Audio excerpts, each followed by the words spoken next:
Hello દોસ્તો, good morning. કેમ છો બધા? મજામાં?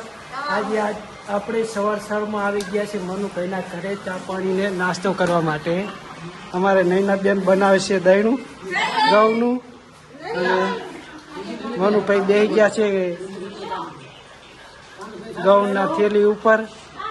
અને આ છે અમારા ઘરનો નજારો. એમને હમણાં નવું મકાન બનાવ્યું છે મિત્રો. મકાનમાં હજુ બાયણું નાખવાનું બાકી છે. અને કુનાલભાઈ બેસી ગયા છે અત્યારમાં સવારમાં. જુઓ મિત્રો,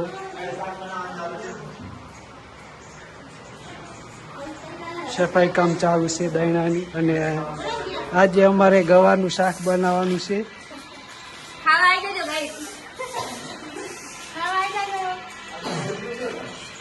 અને આગળ જઈએ, અમારા કુળદેવનું મંદિર છે. જો આ બાથરૂમની અંદર દેશી મત બેઠું છે. ભમરિયું મત નહીં, ભમરિયું હોય તો ફૂટા બોલાવી દે. અને આ છે અમારે કુળદેવીનું મંદિર દોસ્તો, ચામુંડમાં, ભ્રમણીમાં અને સિગોતરમાં. જો આ છે અમારે કુળદેવીનું મંદિર. પક્ષીઓ માટે પાણીની પરબ બનાવી છે. અને જો આ છે અમારી કુળદેવી.